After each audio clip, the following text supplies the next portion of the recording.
guys, another video. I'm gonna do a little review of my car. I've had it for pretty much 2 years, and I figured, you know, it's over 30,000 miles at this point, so I figured I might as well do a little comprehensive review, as comprehensive as it gets for me in this little impromptu video. So I'll just give you a quick little backstory. Oh, it's really bright.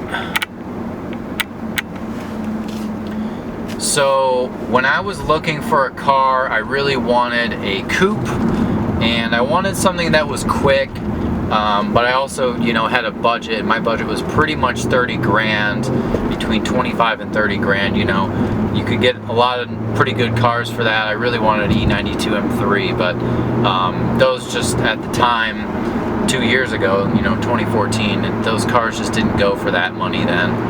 You can find some now, maybe, but so anyways, I stumbled across the E92 platform, and you know, I finally found the perfect one. It has an interior that I love, and everything, the way it's spec'd is really great. It is the N55 motor, which is not as I guess the N55 motor isn't as big of a deal if you have this car. You know, it's not really a higher tuning capacity motor, but I didn't really get it for that reason, although I do have a tune on it. I have a JB4, excuse me, a JB4.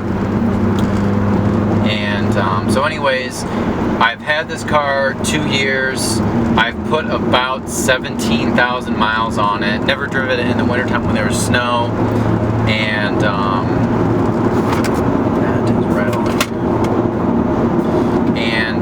pretty much one of those years was with no, you know, bad weather at all, so that's really nice. That's definitely helped keep it really clean and in really good operating order. So I've had absolutely no problems with this car, just routine oil changes, which I do pretty much, you know, every 5,000 miles or so, even though BMW recommends it to be longer interval. I just feel like with these engines that run pretty hot,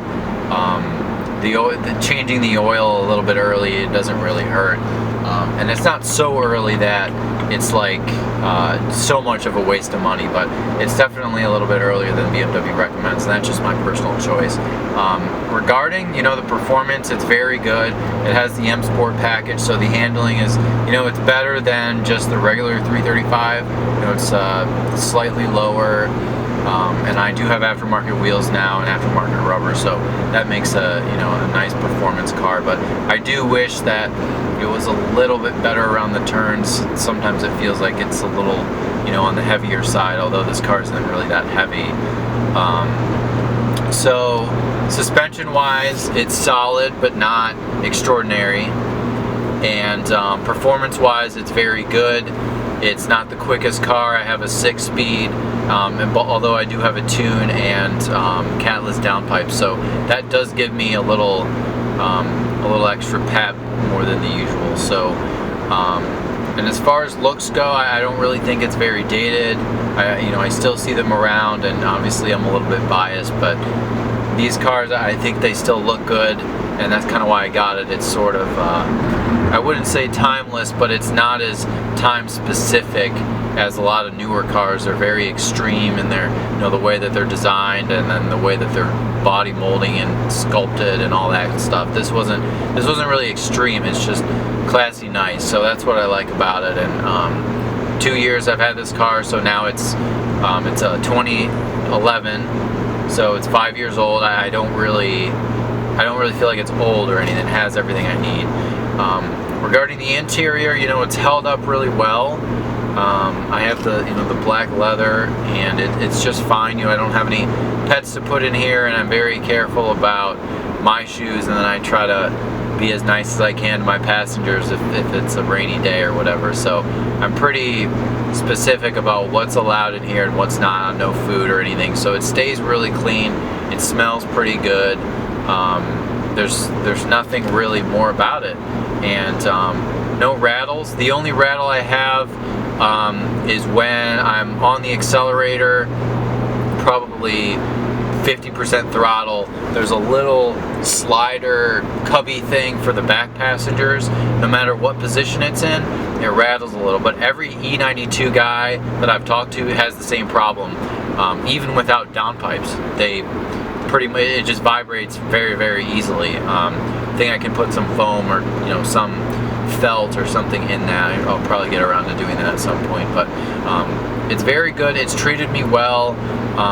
And I've just had no problems with it. The only thing is tires, but that's my own problem. The way that I drive, it's rear-wheel drive, and you're kind of spiritedly driving, going to car events and whatnot. So tires, you definitely want to be careful.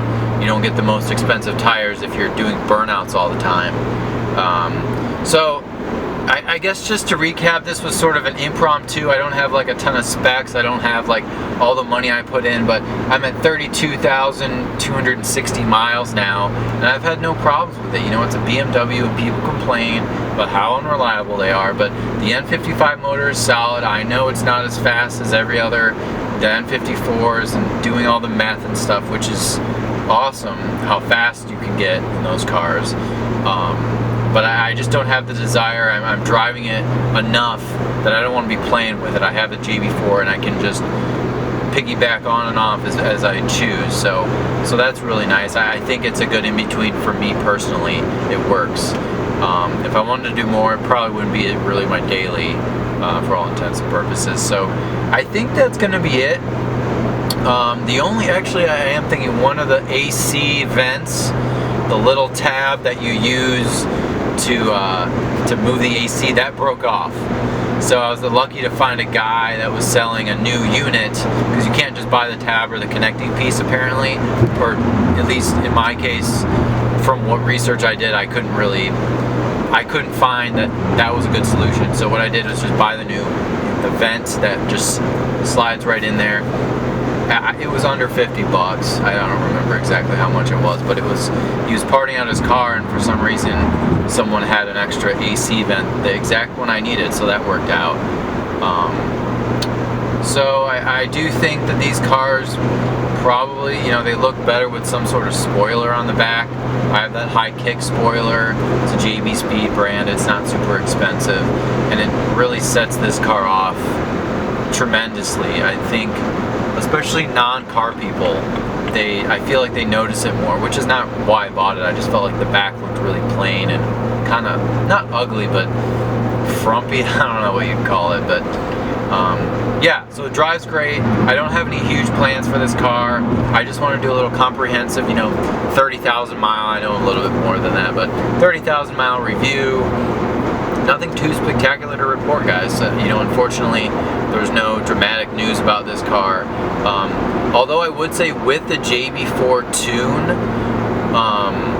the idling right when you turn it on for until it warms up, until the temperature goes one notch, the car will stall out every once in a while, which is the weirdest thing. And I did have a recall for that. It was a Vanos recall, which I feel like almost eliminated the problem. I don't really worry about it, but every once in a while the RPM jumps around when it's cold, and it hasn't warmed up at all. And that's not even letting it sit and letting the oil go through, because I let it sit until the RPM drops, and then once it's at 500 or 600, wherever it's idling, it, no matter what, it starts to jump around a little bit, which is kind of a pain. But that's really the only, I guess, issue that I really have with this car, or really anything. These cars, I wish, would have came like this from stock as far as the tuning goes, but, they probably wouldn't have sold as many M3s if they didn't do that. Oh, can't turn this way. So I think that's going to be it for my review. As I probably already said, I felt like it was time to do, a little review of the E92 335i 2011 M Sport package, black interior. I think it's perfectly spec'd. It has the navigation and Bluetooth and all that fun stuff. Perfectly spec'd, manual, hard as hell to find. I don't even want to think about trying to find another one for any reason at all. Anyone I've known that is interested, in these cars. I'm just like, good luck, man. Unless you really like the dual clutch, but I don't know. I just like the manual. It's more fun. I don't care if it's not as fast, but I don't know if you can hear that rattling. I have the microphone on.